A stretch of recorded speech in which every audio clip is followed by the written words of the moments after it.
পাই বা না পাই, আমরা পাণ্ডবেশ্বরের অঞ্চলের বিভিন্ন যে গ্রাম, সেখানকার মানুষের সঙ্গে বিগত 5 বছরে যে সম্পর্ক তৈরি হয়েছে, আমরা সেই সম্পর্ক ছেদ হতে দেব না। আমরা যোগাযোগ রাখার চেষ্টা করব এবং 2021 মে মাসে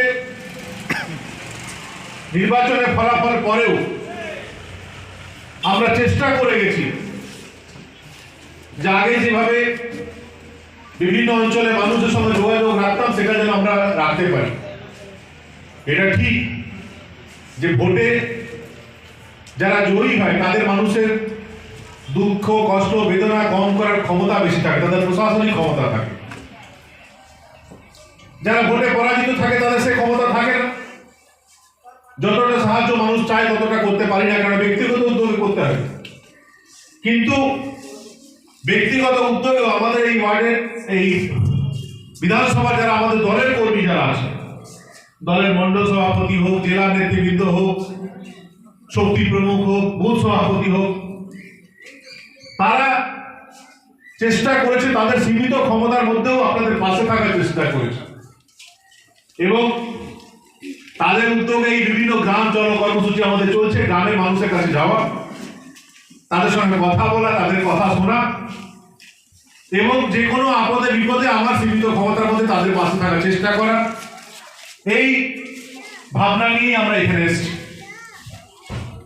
দেখুন, সবার একটা স্বপ্ন থাকে। কারো স্বপ্ন থাকে যে বিশ্বে আমাদের দেশ প্রথম স্থানে চলে যায়,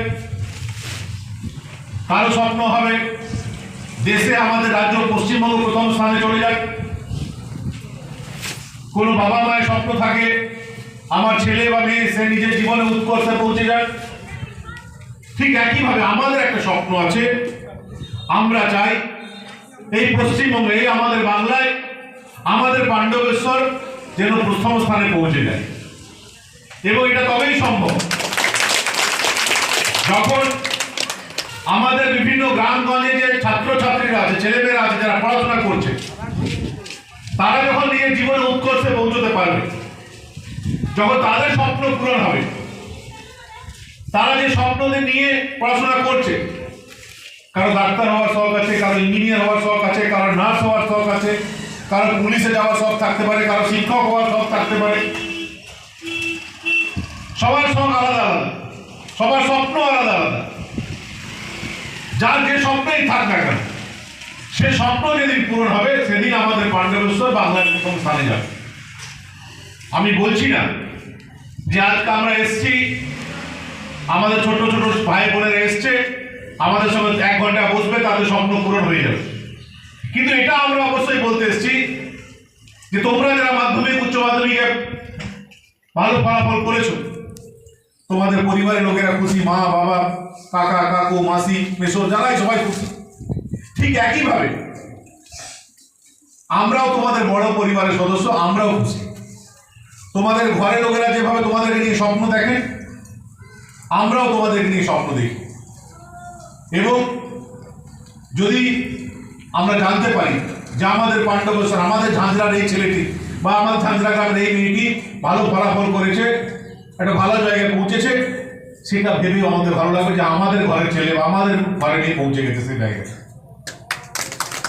এই ভাবনাকে সামনে রেখেই আজকে এখানে আমরা বসেছি এবং যেহেতু মূলত ছাত্রছাত্রীদের সঙ্গে আমরা বসেছি যারা পড়াশোনা করছে, তাই তাদের, আমি বলছি না যে তাদের সমস্ত কিছু নেই, তারা ঘরের লোকেরা সমস্ত ব্যবস্থাই করেন, কিন্তু যেহেতু আমরাও তোমাদের একটা বৃহৎ পরিবারের সদস্য, আমরা ছোট্ট একটা উপহার নিয়ে এসেছি। একটা করে ডিকশনারি আছে, বাচ্চারা যদি গ্রহণ করে, যদি নেয়, আমাদের ভালো লাগবে। আমি বলছি না যে এই ডিকশনারি পড়লেই তোমার সব কাজ হয়ে যাবে, তা বলছি না, কিন্তু আমাদের ভালো লাগবে যে আমার মেয়েটি বা আমার ছেলেটি বা আমার ভাইটি যেটা পড়ছে তার মধ্যে এই ডিকশনারিটাও পড়লো।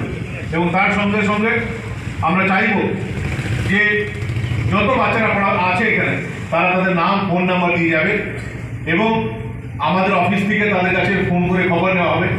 এর বাইরেও যদি কোনো মানি বইয়ের প্রয়োজন হলো বা যদি কোনো পরীক্ষার জন্য রেডি হচ্ছে তার 10 বছরের কোয়েশ্চেন পেপার, সেটার জন্য যদি প্রয়োজন হলো, যাদের ক্ষমতা তারা তো নিশ্চয়ই কিনে নেবে, কিন্তু যারা মনে করছে যে না এই অর্থ এটা করতে গেলে যে অর্থ লাগবে সেটা আমি ব্যবস্থা করতে পারছি না, তাহলে আমরা আমাদের অফিস থেকে যে ফোন আসবে সেই ফোনে তোমরা জানাবে, আমরা দিন 7-10 মধ্যে সেই বই কিনে গোপনে তোমাদের, ওটা এমন নয় যে বলে সবাইকে বলে আমরা দেবো, গোপনে আমাদের এই গ্রামে যারা আমাদের লোকেরা আছে তোমাদের বাড়িতে পৌঁছে দেবে। এবং এছাড়াও জীবনে চলার পথে যখনই মনে হবে যে মা বাবার বাইরে পরিবারের লোকেরা আছে, তারা তো আছেই তোমাদের পাশে, এর বাইরে এই কাকু জেঠু যারা বসে আছে এদেরও হেল্পের প্রয়োজন আছে, এদেরও সাহায্যের প্রয়োজন আছে। একবার তোমরা বলবে, আমরা সবাই মিলে, শুধু আমি না, আমরা সবাই মিলে তোমাদের পাশে থাকার চেষ্টা করব। এই কয়েকটা কথা বলে আরেকবার ঝাঁঝরা গ্রামের সমস্ত মানুষের প্রতি কৃতজ্ঞতা জানিয়ে, ভালোবাসা জানিয়ে, যারা বয়োজ্যেষ্ঠ আছে তাদেরকে প্রণাম জানিয়ে, যারা বয়সে আমাদের যে ছোট তাদের প্রতি আশীর্বাদ রেখে আমার ক্ষুদ্র বক্তব্য এখানে শেষ করছি।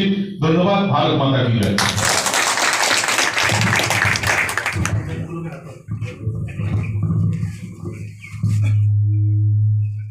অনেক অনেক ধন্যবাদ দাদাকে। হ্যাঁ, আমাদের যে ছাত্রছাত্রীরা উপস্থিত আছেন